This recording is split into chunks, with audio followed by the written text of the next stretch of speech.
Hi, everyone. It's Sandra, and welcome to episode 3 of Worm Science. Today, I am going to walk you through that nebulous carbon-nitrogen ratio. We all add cardboard or leaves or peat moss or coconut coir, manure. We add these bedding sources to our worm bins, and there's this carbon-nitrogen ratio just hanging out there. What does it mean? How does it affect our worms? How does it affect the quality of the vermicompost that we get out at the end? And I'm going to be walking you through not only the carbon nitrogen ratio itself, and so that you have maybe a better understanding of it, but I'm then going to look at a study that ran several scenarios through with some Eisenia fetida, the red wiggler worms, and I'm going to give you their results, my limitations, and importantly, my takeaway for you as a worm farmer. Now, first, what is that carbon nitrogen ratio? Well, the dictionary definition, and there is actually no standard protocol here. There's several variations, but they're saying they're looking at the elemental carbon, the mass of it compared to the mass of the elemental nitrogen. These are two molecules very abundant on this planet. And so they just look at the ratio between the two. Like I said, there's some discrepancy of how those are measured, and I'm going to get into it about how we can measure it in a very practical way as worm farmers, and leave the science to the researchers to argue out about which ratio is best. Now, it's expressed as a ratio where carbon is the first number, and that's the one that varies. Nitrogen is always fixed at the number 1. So you'll see that carbon is the more abundant in this ratio. There's always more carbon than there is nitrogen. So always look for that first number to be bigger. The second number is always 1. And if you don't see a number cited, you just hear or you read report where they say the carbon nitrogen ratio was 35. What they mean is 35 to 1. So the 1 is implied in that situation. Okay, so what exactly are carbon and nitrogen? Like I said, they are two of the most abundant materials on the planet. And if you're a Trekkie like I am, you know that we are carbon-based life forms. In fact, I'll go one better than that, and I'll tell you that all life on Earth is based on carbon. And so without it, we simply wouldn't be here. And alongside that goes nitrogen. Nitrogen is responsible for giving us the proteins, the actionable items, if you like, in life.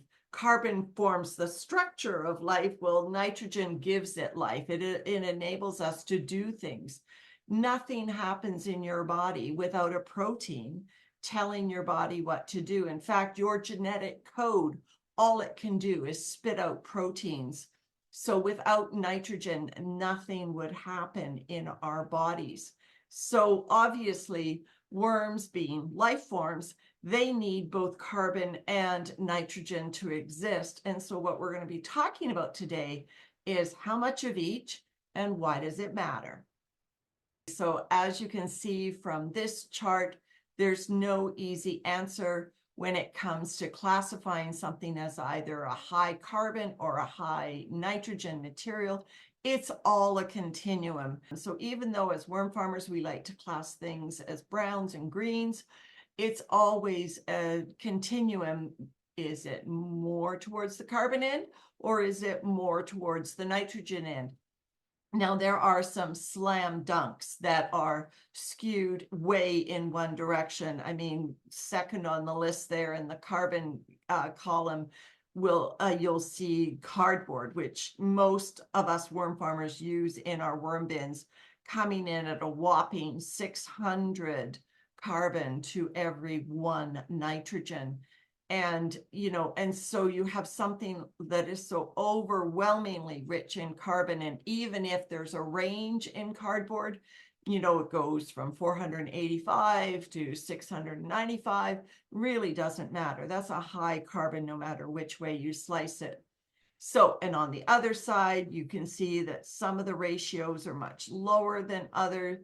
You have chicken manure at 10:1, probably the reason it's not advisable for worms. It's got a really high protein or nitrogen component to chicken manure. It's all the urine, I think, that's in the chicken manure. And I'm going to be sometimes slipping into that, that nitrogen is part of proteins. So when I say it's high protein, that also means it's high nitrogen. So my apologies for not explaining that sooner. So everything on this list, these are some very common materials that you might put in your worm bins. And you can see that they all have different ratios. So how on earth are you supposed to know how to get a suitable carbon to nitrogen ratio? And I really want to make this simple for you because worm farming should not be difficult. Well, here's Steve Churchill from the Urban Worm Company making it simple for us people. And if you haven't seen this compost calculator that you can just type in your numbers and get out a carbon to nitrogen ratio, I'm going to give you the website address to go to it. I'm sure each of us is now going to rush over there and calculate our bins. I calculated one of my bins here on the screen. I just looked, it's actually Eat My Shorts. And I've recently gone in and given Eat My Shorts, a healthy amount of dry leaves. There's a little bit of cardboard in there and a feeding. That was the corn husk feeding, if you saw my video on that. And so I estimated how many ounces of each went into the bin, but that's not really important. I mean, I'm just trying to get a ratio here. And but I think I'm fairly accurate in the proportions that were added to this bin. And you can see down in the bottom there, my CN ratio for that bin is 50:1. And trying to do this retrospectively is difficult, but what you might want to do is when you're setting out to do a new bin, you might want to try it. Just give it a dabble. It might be fun. Thanks, Steve. So as promised, here's the web address where you can get that compost calculator to calculate your carbon to nitrogen ratios going into your worm bin. It's just the urbanwormcompany.com and then the / and just hyphens between the words composting calculator carbon nitrogen ratio. Just put hyphen between each of those words and that'll take you there. So I'll pause for a moment, let you take a photograph of this screen so that you have this web address to go to after this video is finished. All right, let's get into our study today. This is a study, like I said, that looked at Eisenia fetida. It's a fairly recent study in the last 13 years. It's looking at the carbon nitrogen ratio in Eisenia fetida fed vegetable waste. So this is a close approximation of something that you will do in home vermicomposting rather. Here's the front page of the study. It was done in India. And you'll notice that the front page of any study, it gives you not only the date and where you can find the publication, it gives you some keywords. And that helps you actually, if you're looking for similar research, you can see what these researchers used as keywords so that if you're interested in a topic, you might be able to find more of them. And it also, in the abstract, that is basically the summary of the research, usually in 200 words or less. Here's the full research citation and the URL where you can bring it up.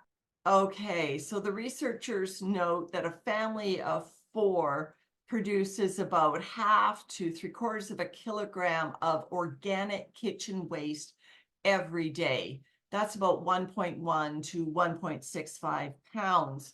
And so they note the benefits of vermicomposting and say it's a biological, it's a chemical, and a physical change to that organic waste. And then so that the resources of that waste are amplified and added into the vermicompost itself, thereby preserving them instead of having them lost to our further uses if they are tossed out with household waste. Those resources, those nutrients are forever lost. And their objective in this study was to optimize the carbon to nitrogen ratio so that they can expedite the production of vermicompost, but also produce the most beneficial or nutritious, I guess, beneficial to plant castings. And also they looked at the reproduction rate of the worms in the various carbon to nitrogen situations. Here's the methodology, and I am delighted to tell you that this is a true experimental design. The episodes 1 and 2 were more observational, retrospective, lots of flaws that prohibited them to doing the number crunching that those of us that like statistics just like to get into. And so count me in on that. So this is a true experimental design, and it looks at various stages or various CN ratios and vermicompost qualities in the Eisenia fetida worm. They tested 3 different carbon nitrogen ratios, well, 4 actually, 20-1, 30-1, 40-1, and then they had a 16.4-1. And if you remember just a few slides back when I showed you that table of, foods that were classed as high nitrogen, 16.4-1 would have been among the highest numbers that you could find in that list alone. Never mind the high carbon side, very high on the nitrogen side. And in that condition, in that experimental condition, they added no supplemental carbon materials at all. They looked at those 4 test scenarios, and they used cow dung and sawdust as their base material. Now you'll remember cow dung was pretty high, if you like, on the nitrogen side. I think it's like 20-1. Sawdust, however, is way the other way, like it's in the 400s or 500-1 range in terms of carbon, so really intense carbon. So that's what they used as their base, and then they fed them vegetable scraps, and they mixed them in those vegetable scraps with the base materials to achieve those specific carbon to nitrogen ratios. Now, the vegetable scraps had been aged 2 weeks, so a little bit of pre-composting.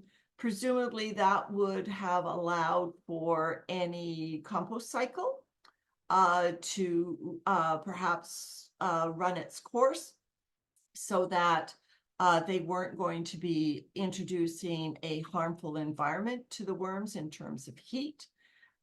These bins were just your standard, like totes that we all have for worm bins. They put holes in the lid, just like we all did. They ran them outdoors in a shady environment and kept the moisture levels about 60%. They also ran this experiment for 42 days. So not a tremendous amount of time for those of us that run worm bins. We know that it's going to take much longer than that to run all the way to completion, but that's what they did. Researchers don't always do what you want them to do. Okay, so into that standard tote, They added about 10 centimeters or 4 inches of old vermicompost that had been spent, if you like. No more organic matter in there for the worms to ingest. And they layered on top of that 1 kilogram of that base material and food scrap mixtures according to that table below. They added 50 grams or 1.8 ounces of worms. So not a lot of worms to start off this experiment. All right, so let's look at the 4 reactors, as they call them, R1 through R4. That's simply worm bins. They call them reactors. All right, so there's the 4 carbon to nitrogen ratios, 20, 30, 40. And then down the bottom, R4 is 16.4. And this is what was really amazing to me. Look at the columns for vegetable waste, cow dung, and sawdust. And they show you the grams for each. And I haven't given you the conversions for all these grams because it really doesn't matter. 600 grams could be 600 ounces. It really doesn't matter. It's all just ratios of each. But I have given you the conversion so that we can look at the volume that this represents going into a worm bin. And let's just look at the first one. That's the only one that I converted for you. They took 600 grams of vegetable waste. Now, this is in its dry form. So that works out to be 1.1 liter or about 2.3 pints of material. And they combined that vegetable waste with 391 grams of cow dung, which is 1 liter or 2.1 pints. And then to that, they added 9 grams of sawdust, which equates to 40 milliliters or 2.9 tablespoons. I was really reassured when I did the volumetric calculation that it kind of worked out. The carbon in the 20-to-1 ratio, just the one line that I worked it out that it's about equal. The volume of carbon you would put in is approximately equal to the volume of vegetative waste to get a 20-to-1 ratio. And obviously, if you put more carbon in, your ratio would increase to 30-to-1, 40-to-1, or even higher. So I was kind of reassured by that. That scary 600-gram number that I thought would really skew the carbon to nitrogen ratio didn't turn out to be as scary after all. So I just want to go back to a previous slide here and give another shout out to Steve and his gang over at the Urban Worm Company, because I typed the researchers' numbers into Steve's compost calculator. Now, I used ounces because he doesn't have metric equivalents in his calculator, but it doesn't matter. It's just a ratio. And I put the 600, the 391, and the 9 in there. And I stipulated that it's vegetable trimmings or cow manure or sawdust. And there you go. It comes out at 20-to-1, which is exactly what the researchers said it was. So kudos to you, Steve. You get a green check mark for having a calculator that seems to be doing just great at calculating our carbon to nitrogen ratios. Okay, let's take a look at the results. And don't worry about all these numbers. I'm just going to give you some trends that are happening here. Okay, the blue arrow that I've added to this table, that refers to the total organic carbon in the bins. Now, again, the numbers are going to be difficult to compare one to the other. Don't worry about it, but look at the trends from left to right. The amount of carbon in a bin over 42 days drops steadily. So all you have to look at is the blue arrow that goes left to right, you'll see that the numbers drop from left to right, which means the amount of carbon in the bin is diminishing over that 42-day stretch. And why the carbon is being lost is because everything in the bin is consuming oxygen and producing carbon dioxide. Everything that is alive is consuming oxygen and producing carbon dioxide. But that production of carbon dioxide takes carbon from the surrounding material and releases it into the bedding and presumably works its way out of the bedding as a gas. So the amount of carbon as a bin matures over only 42 days drops considerably. With nitrogen that I show with the pink arrow, you can actually see that nitrogen is accumulating in the bin.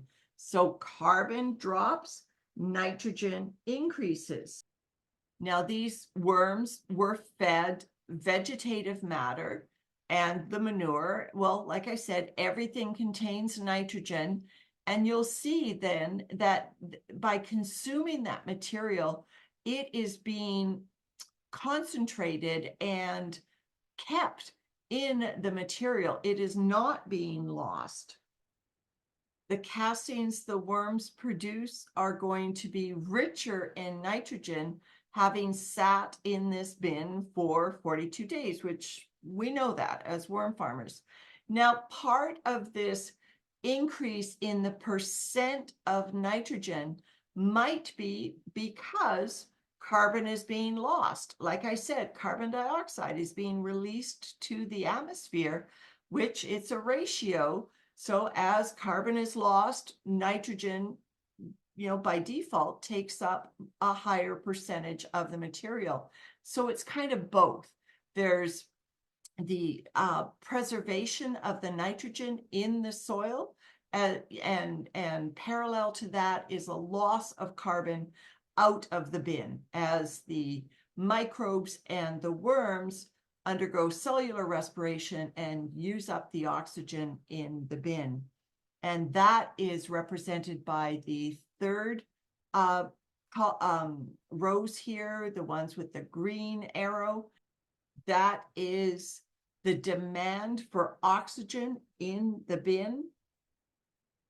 And you might wonder, well, why is the demand for oxygen decreasing as the bin grows? Presumably the worms are getting bigger, they're going to be multiplying. Why would you see a decrease in oxygen demand? Well, it's the microbes. There would be a flush of microbial activity when the bin is new and the microbes are consuming a lot of oxygen. And as the bin, even over 42 days, starts to stabilize, the microbes get into no more explosive growth, you're going to see less consumption of oxygen, so less demand for oxygen in the overall system. So I did a summary of the results in these tables that show things that I think are most relevant to us as worm farmers. This converts that raw data into actual percentage increases in nitrogen. You'll see in reactor 1, there was a 43% increase in nitrogen. In reactor 2, there was a 74% increase, and in reactor 3, there was a 62% increase. And just to remind you, reactor 1, that's the one where there is a 20-to-1 carbon to nitrogen ratio. In reactor 2, that is where there is a 30-to-1 carbon to nitrogen ratio. And reactor 3, that is where there is a 40-to-1 carbon to nitrogen ratio. Okay, then converting the raw data on the carbon to nitrogen ratio decreases, you'll see that in reactor number 1, the initial ratio was 20-1. Like I said, it ended up 42 days later with a ratio of 11-1. In reactor 2, it started at 30-1. It ended up at 14-1. And in reactor 3, it started at 40-1, and it ended up at 19-1. So in each case, the carbon to nitrogen ratios decreased. Okay, and point number 3, reproduction was greatest in reactor number 3. So that actually had the highest carbon to nitrogen ratio and the most sawdust. So I got curious when I saw the researchers made note that reproduction was highest in reactor number 3, perhaps due to the high amount of sawdust included in that test condition. And I thought, where have I heard this before? So I went back to my Worm Science episode 2 video where I talked about the ideal bin conditions for worm growth and reproduction. And I pulled up the following chart. I'm sure if you watch that video, you'll remember it. I've added a few things. I added the red arrow going from top to bottom shows increasing reproduction, with the bottom of the arrow showing the greatest reproduction. There on the left, circled in pink, is sawdust. It's only outdone in this research study by cardboard in terms of promoting worm reproduction. Now you'll look, I circled in blue food waste, more in the upper right quadrant. It's great for growth, to make worms grow big, but it actually is quite low on promoting reproduction in worms. So these researchers didn't cite the study that I covered off in episode 2, but they certainly know that sawdust will lead to increased reproduction. Now, you might wonder why I haven't mentioned reactor 4 or test condition 4. That was where the ratio was 16.4-1. So very high on the nitrogen side, if you like. And the reason I haven't mentioned it is none of those tables apply to reactor 4. The worms were given no carbon at all, additional carbon sources, no cow dung, no sawdust. They were only given the food scraps, which had a carbon to nitrogen ratio of 16.4-1. And the worms showed no sign of activity after 2 days and were all dead by day 4. So that should be a warning to anyone who doesn't add carbon to his or her bins. I am delighted to say, can you tell that I love experimental designs? I'm delighted to say I could only find one limitation on this research, and that is that they didn't provide the data for the worm reproduction increases. They simply noted that it was highest in reactor number 3, the one with the greatest amount of sawdust, but they did not tell us by how much or what did the other bins do. That was the only limitation I could have. Okay, so my takeaways. First, if I haven't impressed on you yet, please play with that compost calculator from the Urban Worm Company, especially if you are a new worm farmer and just setting up bins for the first time. Until you've gained sufficient experience to know how much carbon you're putting in versus how much high nitrogen foods, please play with that calculator. It's important. These things matter to your health of your worms and the health of your vermicompost, quite frankly. All right, so aim for a ratio of 30-1. Steve Churchill recommends even as high as 50-1. Err on the side of more carbon. And there's a reason for that. You're going to get great growth and reproduction. even if your carbon is, like I said, in the 30 to 50 to 1 range, you're going to get great growth and reproduction and a very low risk of anaerobic conditions and protein poisoning, also known as sour crop. So in order to avoid those potentially deleterious effects, or even the heating up, the composting action of adding too much nitrogen-rich foods into your bin, there's so many downsides to getting this wrong. Err on the side of getting it right, or even getting it a little bit higher on the carbon side than necessary. So my next takeaway is that not all cardboard is created equal. And like I said, it might be 600 to 1 as a ratio, but what if it's thicker cardboard or thinner cardboard? Or, what if the cardboard, is aged versus brand new? I mean, there's all sorts of variations there, right? And, if you look at people who have the real micro shredders that, kick out pea-sized pieces of cardboard versus people that just layer it in sheets, or maybe rip it into larger chunks. There's all sorts of reasons why carbon availability to the worms will vary, even when you look at those ratios at the outset in setting up your worm bins. So size of the carbon particles, if you like, is going to matter, as will the texture, the moisture level of the bin. Everything is going to affect how quickly the worms can get access to that carbon, if you like, the bioavailability of the carbon to the worms. So the smaller the particle size, that means you're going to get faster decomposition. That sounds really great, but faster decomposition with smaller particle sizes is going to lead to compression and may lead to anaerobic conditions, or, like I said, even heating up if there's food sources in that material.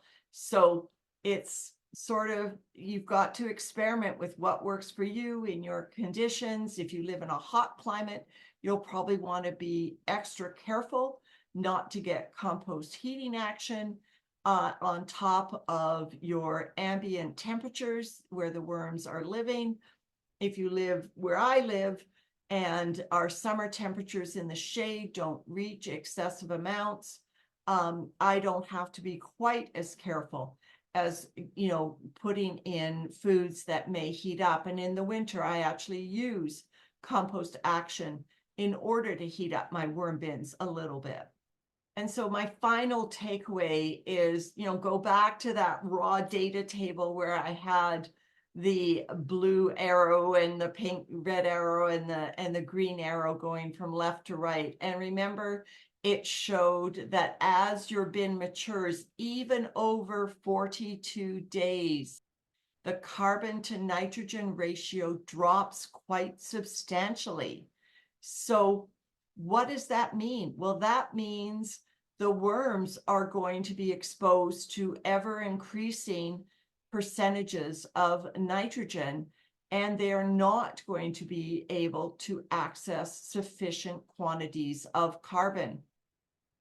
So the worms are going to continue to release carbon in the form of carbon dioxide. They're still alive. The microbes in the bin are going to continue to release carbon. They are still alive.